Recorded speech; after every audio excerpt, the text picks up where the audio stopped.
مساء الخير، صباح الخير، السلام عليكم، كل التحيات. بنمسي عليكم يا جماعة. ونبدأ وصفة النهاردة. هتبقى بحجم العلبة دي، علبة القشطة دي اللي هي 160 جرام. تمام، كل المقادير بحجم العلبة دي. حلو. علبتين سميد نفس المقدار، سكر، بيضتين، حبتين بيض مع فانيليا، واحد جوز الهند، واحد زيت، نفس العلبة قشطة، وهنا علبة كريم كراميل، وهنا معلقة بيكنج باودر كبيرة. دي المقادير اللي هنحتاجها. هنعمل صينية بسبوسة بالكراميل. يلا بنات، بسم الله. ظرف كريم كراميل، زيت، جوز الهند، حبتين بيض، سكر، علبة القشطة. يلا بنات، كل المكونات هقلبها كويس مع بعض.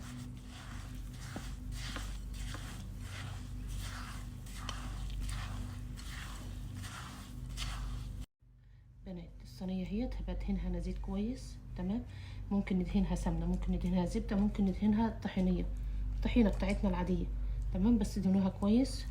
تمام، البسبوسة بتاعتنا هننزلها.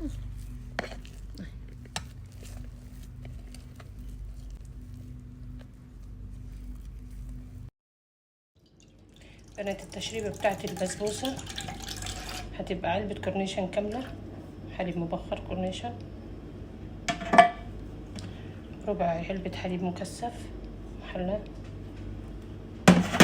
وربع علبة نفسها كراميل بس تقيلة، هحطها واقلبها واوريكم.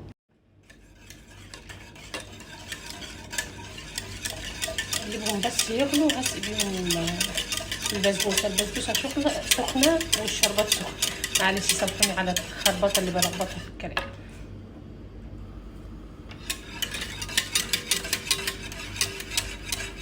شوفوا البسبوسة تبارك الرحمن، بس هنسقيها بالتشريبة اللي احنا عملناها.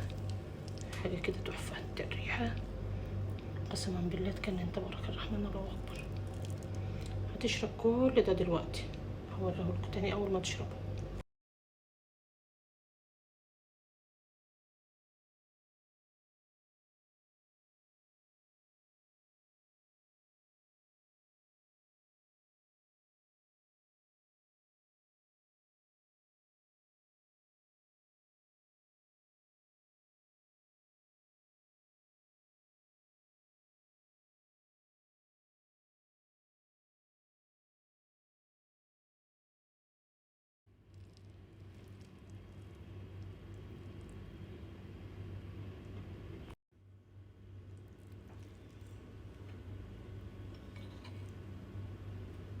البسبوسة خيال خيال خيال، جربوها وادعولي تبارك الرحمن.